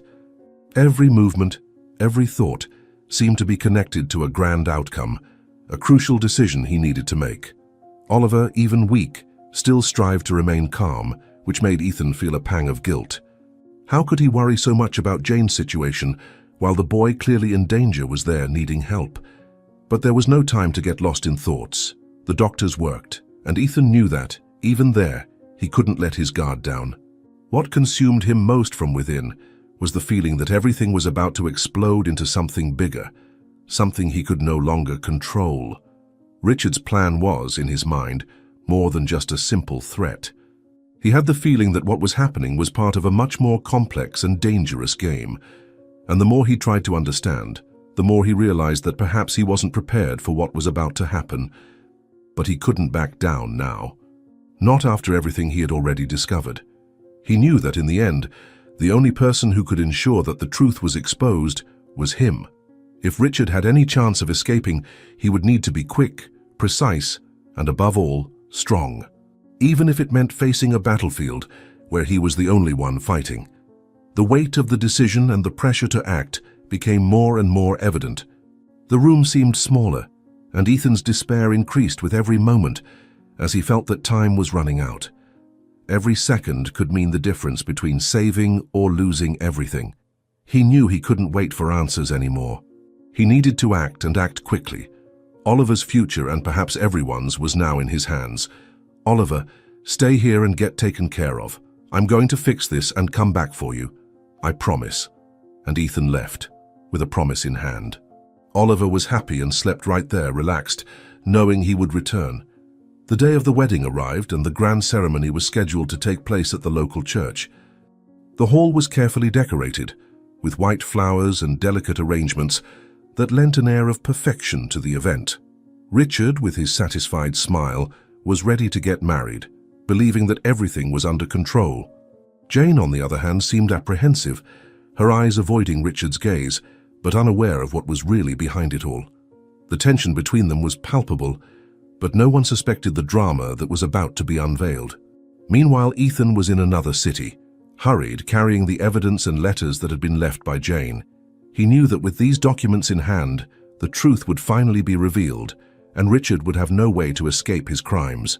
Ethan couldn't wait any longer, so he went to the neighboring city to bring the information to the local police, asking for help to unmask Richard's plan. He knew that with their support, he could finally prevent the wedding from happening and, more importantly, prevent Jane from becoming a victim of Richard's greed. Ethan felt his heart pounding as he drove back to town, the weight of responsibility pressing on his shoulders like a stone. He knew the time to act was approaching, and with it, the risk of losing everything he had worked to achieve. The wedding was about to begin, and Ethan needed to be quick. Richard, with his fake smile and blind confidence, still thought everything was under control. But Ethan wouldn't let the charade go on. Not after everything he had discovered, not after everything he knew about Richard's plans. He couldn't let that man get away with it. Jane, the woman he loved, and who deserved a chance to be happy, was about to fall into the clutches of a monster. Ethan felt a growing rage deep in his chest, a desperate need to do justice before it was too late. When he arrived, the ceremony was already underway, and the sound of the soft music playing in the background seemed to mock the gravity of the situation. He took a deep breath, trying to stay calm as he positioned himself discreetly behind a pilaster, observing every movement, every word. With the help of the police from the neighboring city, he was ready to act. The plan was laid out, and all he needed was to wait for the right moment to intervene. The weight of responsibility rested on his shoulders, but he did not hesitate. He knew he could not turn back anymore, that everything he had done until then had led him to this point. The chance to save Jane and expose Richard was now, and he was ready to face the consequences. What would happen next was not something he could control, but he had one certainty: he needed to act, and he needed to act now. While everyone was focused on the altar, their eyes fixed on the bride and groom, the priest asked the crucial question, the question that would seal everyone's fate. If anyone objects to this marriage, speak now or forever hold your peace. It was at that moment that the church door burst open, interrupting the solemnity. The sound of the creaking door echoed through the room, and all eyes turned, surprised and curious. Ethan entered, accompanied by the police officers, and Richard's gaze immediately fixed on him. The smile on Richard's face disappeared instantly, and his confident expression turned to nervousness. He realized in those endless seconds that his plan was about to be destroyed. He tried to disguise it, but there was no denying it. The room, once filled with murmurs and discreet laughter, fell into absolute silence, as if the air had been sucked out. Everyone was waiting, trying to understand what was happening. "I am not against the marriage," Ethan said in a firm voice, and his presence seemed to dominate the environment. He looked directly at Richard, who was now trying to control his expression, but his discomfort was evident. "But I am against the lie and betrayal that are being forged here." Each of Ethan's words was like a sharp blade, cutting through the veil of deception that had been cast over everyone. He pointed at Richard, and the room grew even tenser. "I have proof that this man," Ethan continued, his voice now louder, "is not marrying Jane out of love but to take her inheritance. He planned to kill her after the marriage was officialized." The growing murmur in the room indicated that no one had expected this revelation. Ethan's words reverberated, and everyone was stunned by what they had just heard. The police officers, in perfect synchrony, handed over the letters and evidence collected by Ethan, confirming everything he had said. Richard tried to defend himself, mumbling disconnected words, but his reaction was ineffective. There was no more room for lies. The evidence was in their hands, and he could not escape. He could no longer justify his actions, and reality, which until that moment had been distorted by his lies, was now relentless. Jane looked at Ethan, her eyes full of surprise and confusion, as if trying to understand the gravity of what was happening. But deep down, there was also an expression of relief. She no longer needed to marry Richard. The truth was being exposed before everyone, and the burden she had carried had been lifted. The weight of the decision she had made to trust Ethan had finally been rewarded. What seemed to be the end of her life, the end of an imposed marriage, was now turning into a new chance for a fresh start. Richard, feeling cornered, tried to protest, but his words were drowned out by the growing sound of voices and whispers filling the room. The marriage was undone, and he could no longer do anything to change that. What had once seemed like his victory was now turning into defeat, and his mask of confidence crumbled before everyone's eyes. The room was in absolute silence as the guests took in what had just happened. They were stunned, in shock, unable to believe what they had just witnessed.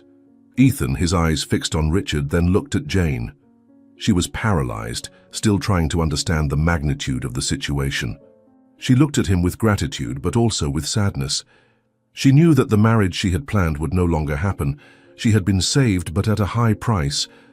She now faced a future without Richard, not knowing exactly what the future held for her, but with the certainty that the truth, no matter how painful, always comes to light. Ethan advanced to the table, his gaze fixed on Richard.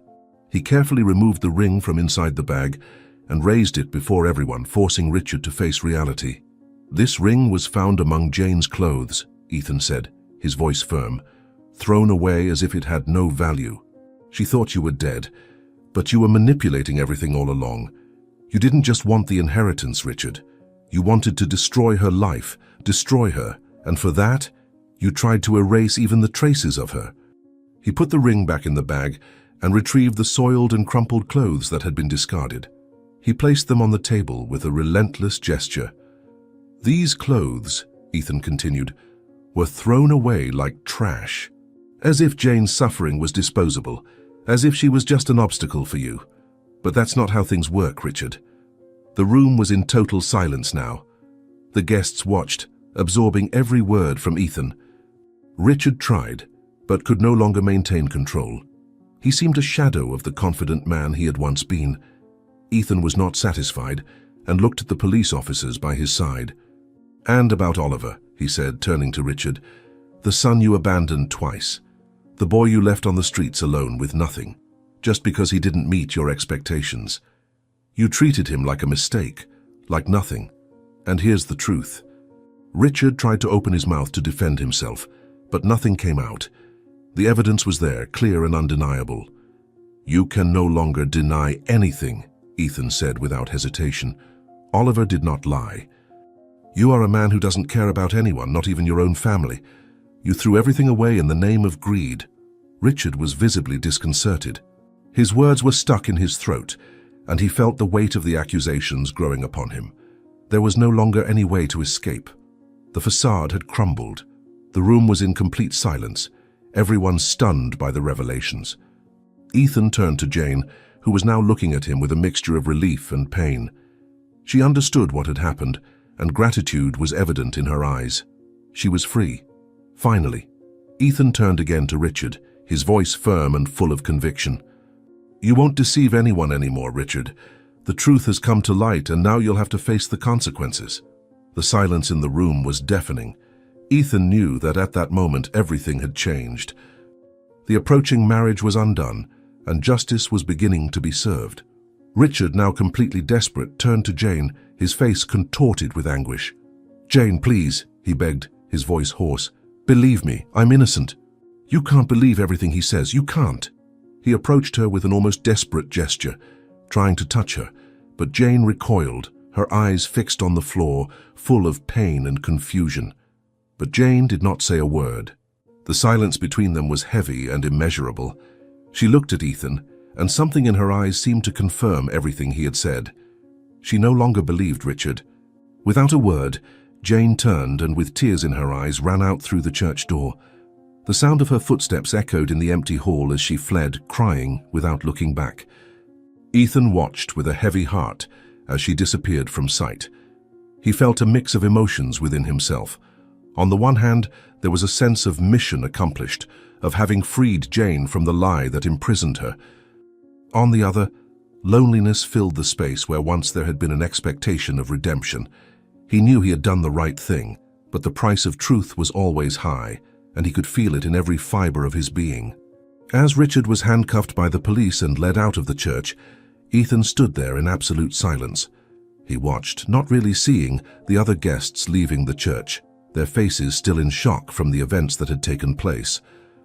The ceremony that had begun as a celebration of hope and happiness was now just an echo of disillusionment. The minutes seemed to drag on, and Ethan remained motionless, as if he were waiting for time itself to drag along with him. The church, once full of life and movement, was now deserted, with only the sound of his own breaths echoing between the cold walls.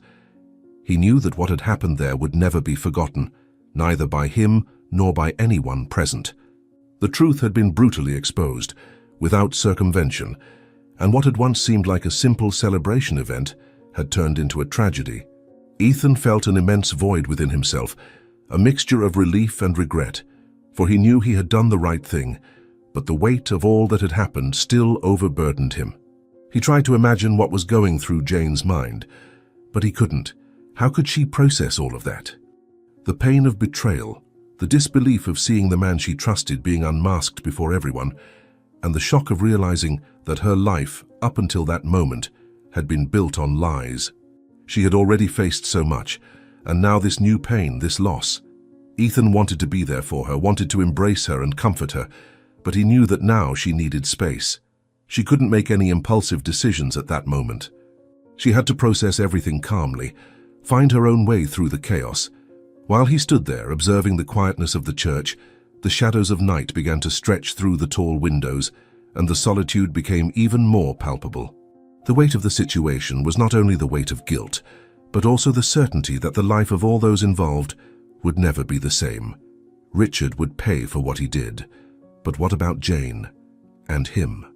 Ethan was aware that what he had done, despite being the right thing, distanced him from everything he knew, from any kind of personal redemption. He felt as if he had torn a part of his life, something that could not be sewn back together. However, he also felt that somehow that weight on his shoulders gave him the freedom to move forward, without more lies, without more disguises.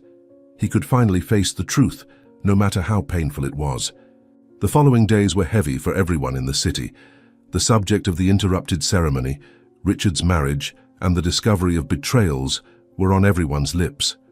Conversations in the market, cafes and squares revolved around Jane, Richard, and of course Ethan. Some looked at him with a mixture of respect and pity, while others saw him as the man who destroyed Richard's life. But Ethan didn't care about other people's opinions. He knew he had done the right thing, but the pain in his chest didn't subside. The emptiness he felt seemed to expand, taking over everything around him. One day, he decided to go to Jane's house. He knew he needed to face the consequences of his actions, that he needed to apologize and perhaps find some kind of reconciliation. He knocked on the door with a heavy heart, feeling vulnerable and weak. When Jane opened, her eyes were red, as if she had been crying a lot in the last few days. She looked at him, and for a moment, she remained silent. Time seemed to stop between the two of them, as if they were measuring the words to be said. "Jane, I know I was a terrible husband," Ethan said, his voice low and full of regret. "I was not able to protect you, to give you what you deserved. And more than anything, I didn't give you the trust you needed." He felt like a broken man, lost in his own failures. "I know I can't change what happened, but I want with all my heart to ask for your forgiveness." Jane looked at him for a long moment, as if she were weighing her words. But when she spoke, it was with a calmness that surprised Ethan. "I forgive you, Ethan," she said, her voice soft but firm. "You made mistakes, but I know you did what you thought was right. We can't change the past, but we can learn from it." She paused, and her eyes shone with a sadness that could not be hidden. "Life is not simple, but maybe we both can try to do something different from here on out." Ethan felt a profound relief, as if a huge weight had been lifted from his back. He looked into her eyes, and for the first time in a long time, he saw hope arise between them. Meanwhile, in front of the hospital, Oliver was there, waiting as always. The boy seemed a little healthier, though still with sad eyes, but there was an expression of anxiety on his face. He looked towards the hospital door in the hope of seeing Ethan. The boy didn't know exactly what was going to happen, but he had a good feeling in his chest. He felt that things were changing, perhaps for the better. And then, finally, Ethan appeared. He approached the boy with a genuine smile, a smile that spoke more than 1,000 words could express. "Oliver," Ethan said, crouching down to be at his level, "I want you to come live with me. I want us to be a family, like it should have always been." The boy looked at him surprised, and then his face lit up with a shy but sincere smile. "I accept, Ethan," Oliver said, his voice full of gratitude and hope. It was as if the promise of a home, of a life without fear and loneliness, was finally possible for him. They hugged, and in that moment, Ethan knew that despite all the difficulties and mistakes, he still had something to fight for. The pain of the past was now being transformed into something new, something worthwhile. The days passed quickly, and Ethan, Jane, and Oliver started to build a new life together. The house that once seemed empty and silent was now filled with laughter, shared conversations, and a sense of peace they hadn't felt in a long time. Jane and Ethan began to rebuild their relationship, based on forgiveness and learning, and gradually, the love that once existed between them was rekindled. For Oliver, arriving at this new life was a profound relief. The boy who had spent so many years living on the streets now had a family, a home, and a sense of security he never imagined possible. Ethan, in turn, felt he had been given a second chance. He didn't just want to be a redeemed man, but also make a difference in the lives of those around him. After the turmoil involving Richard, he was promoted to deputy, an achievement that represented more than just a professional advancement. It was a recognition of his integrity, of the change he had undergone over time. He knew he now had the power to act to protect others, and this responsibility was not something he would take lightly. In his new position, Ethan dedicated himself to doing good.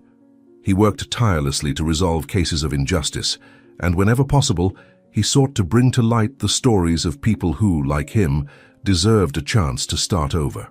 Jane, by his side, also found ways to help in the community, offering support to women experiencing abuse or abandonment. They were finally united by a greater purpose, a desire to make a difference in the world around them. However, life had not yet shown all its generosity. Oliver, who had finally found the home and affection he had always longed for, suddenly fell ill. The disease took hold of his body with frightening force, something no one expected, and he quickly lost his energy. He who once ran through the house, smiling and playing with Ethan and Jane, was now lying pale and weak, fighting against an illness that doctors still could not clearly diagnose. Ethan felt the weight of anguish tighten his chest as he watched the boy, eyes closed, immersed in high fever, unable even to eat. Jane, her eyes brimming with tears, held Oliver's hand, trying to convey some kind of comfort, but inside her, despair was taking hold. Every time she looked at him, it seemed time was standing still, and the fear of losing him grew like an unbearable shadow. The house, which once resounded with laughter and words of love, was now immersed in silence and tension. The hours dragged on, and even with doctors and nurses doing their best to help Oliver, the results were not appearing. Ethan found himself powerless, unsure of what to do. His protective instinct was at war with the reality that he couldn't control everything. He spent sleepless nights at Oliver's side, holding his hand and begging him to fight, while fear gnawed at him from within. Jane, though trying to remain calm, couldn't hide her suffering. Each of the boys' sighs seemed like an attempt to fight for life, but at the same time, a painful weakness that made her question the future. It was a period of terrible uncertainties, where every second seemed an unbearable weight, and doubt hung in the air. Was it possible that he could be snatched from their lives so quickly when they had finally found happiness? When the doctors began to show signs of improvement, hope was slowly rekindled, but anxiety gave no rest. It was as if every minute of recovery was counted, and yet the shadow of fear did not go away. But as the days passed, Oliver's body began to respond to treatment. The fever that once consumed him now gave way to moments of lucidity. His eyes, once dull, began to shine again. Ethan and Jane, their hearts still tight, looked at the boy, realizing that he was beginning to fight, not just for survival, but for the chance of a future. The pain and fear that had dominated their hearts began to give way to hope. The doctors confirmed that Oliver had overcome the disease, that his body had responded positively, and that he was on his way to a full recovery. The news was an indescribable relief, a deep sigh of relief that spread throughout the house. Ethan and Jane hugged Oliver tightly, feeling that at last the worst was over. They didn't know what the future held, but that moment, that small miracle, made them believe that love and unity could overcome any obstacle. The fear, which had made their hearts race with anguish, now dissipated, giving way to immense gratitude. The three were more united than ever, and life seemed to have finally shown itself more generous than before. The proof that the love and struggle of a family were stronger than any adversity seemed to be the greatest reward of all. What had once seemed a cruel blow of fate now turned into a blessing. Oliver was free from the disease, and Ethan and Jane, who had already learned to deal with the scars of the past, felt ready to continue the journey they had begun. The house, now filled with life, became a true home, where laughter was often heard again, and where fear had no more room. Ethan knew more than ever that the true value of life was not in the title he had earned, or in the challenges he had overcome, but in what he had done to deserve that new beginning by the side of his family. That fresh start with the scars, challenges, and victories was all he desired most. Ethan, Jane, and Oliver went on together with renewed hope, facing the ups and downs of life, but with the certainty that love would always prevail. They knew that in the end, what mattered most was the family they had become, and that even in the face of the greatest adversities, unity and love would always be their greatest treasure. In the following years, the life of Ethan, Jane, and Oliver followed a smoother path, but always marked by challenges, overcomings, and many moments of happiness. After Oliver fully recovered, he became the lively boy that Ethan and Jane had learned to love. He started going to school and soon stood out, not only for his intelligence, but also for the way he radiated kindness and affection, which made him very dear among his classmates and teachers. Jane, who had always dreamed of giving Oliver a better life, now saw her reality being realized. She and Ethan had managed to create a home filled with love, and this was reflected in every smile and laugh of Oliver's. She also dedicated herself to a new personal project, opening a small craft store. Her passion for creating and transforming simple materials into beautiful objects helped her feel more fulfilled and connected with herself. With the support of Ethan and Oliver, the store quickly gained popularity in town, and soon became a meeting point for people seeking something unique and made with care. Ethan, in turn, received the promotion to delegate that he so desired. After everything he had faced in his life, he now had the opportunity to make an even more significant difference. As a delegate, he tirelessly dedicated himself to fighting crime and doing justice, but he was also deeply concerned with the community. He organized support programs for at-risk children, encouraging them to follow their dreams and keeping them off the streets. He knew the impact that a difficult life could have on a child, and he was determined to help change destinies. He felt deep down that his true mission was to ensure that no one would go through the same difficulties that he and Oliver had faced. As the years passed, the trio grew even stronger. With each challenge overcome, each small or great victory, they felt more united, stronger. The love that existed between them was reflected in the little things of everyday life, in the afternoons of laughter while cooking together, in the nights when they gathered to watch movies and share stories, and in the deep conversations about the future, where everyone had their own dreams and desires, but were committed to each other's well-being. On a summer day, Ethan made a decision that would further change the course of their lives. He approached Jane with Oliver by his side, and with his heart full of emotion, made a proposal. "Jane," he began, "I think the time has come for us to take an even bigger step. We've always wanted to build a better life, a life where Oliver has every opportunity he deserves, where we can live without fear and without the weight of the past. And I feel we're ready for that."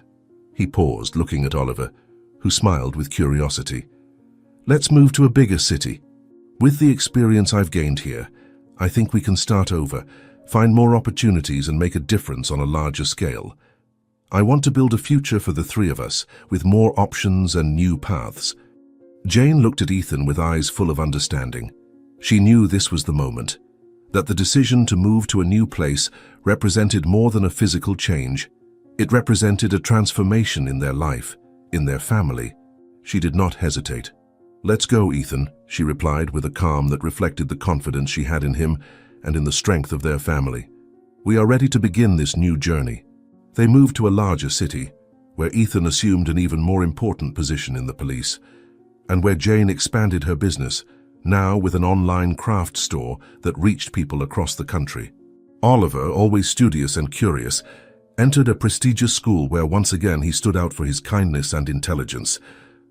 He knew that deep down the greatest treasure he could have was the family that loved and cared for him, and he felt immensely grateful for it. He grew up, but never lost the essence of a kind and dreamy child, that boy who had been rejected by life, but found shelter in the arms of Ethan and Jane. Life in the new city brought new challenges, but also many joys. Ethan and Jane began to be part of a larger community, where people respected him not only for the position he held, but for the man he had become, someone upright, dedicated, who fought for justice and the well-being of all around him. They formed new friendships, and even being away from their hometown, they always felt surrounded by love and support. Oliver, in turn, found new mentors and friends. He had great ambitions. He wanted to be a doctor to help people who went through similar difficulties to those he had faced in the past. He wanted to give back to the world what Ethan and Jane had given him, a chance to live. And over the years, he dedicated himself to his studies, with a tireless focus on his future. The love between the three of them never wavered. They were more united than ever, always ready to support each other, no matter what happened. When Oliver turned 18, he and Ethan spent hours talking about the future. Oliver expressed his desire to study medicine, and Ethan, his heart full of pride, said, "You will be the best doctor this world has ever seen, Oliver. And wherever you go, I will always be by your side." Jane, her eyes brimming with emotion, hugged them both, knowing that Oliver's future was bright.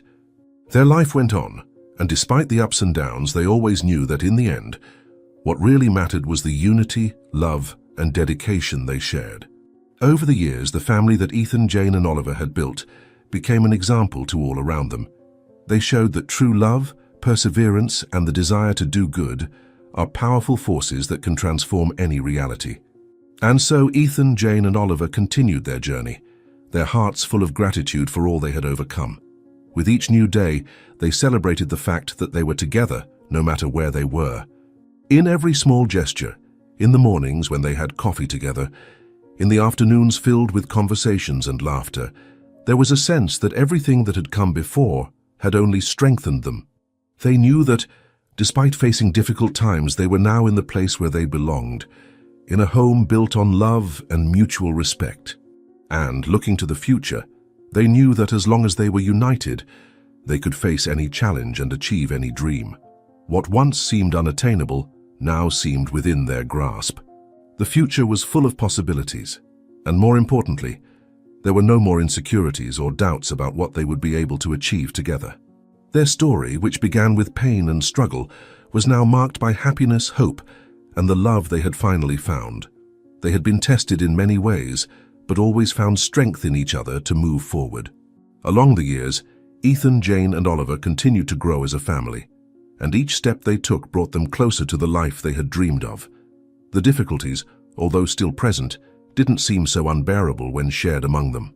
There was always a friendly shoulder to lean on, a comforting word to soothe, and a silent promise that they would never be alone. Their love not only sustained them, but also transformed them, making them stronger, more compassionate, and more united than they ever imagined possible. If Ethan and Oliver's story moved you, don't forget to subscribe, like, and check out the story now appearing on the screen, specially chosen for you. See you soon.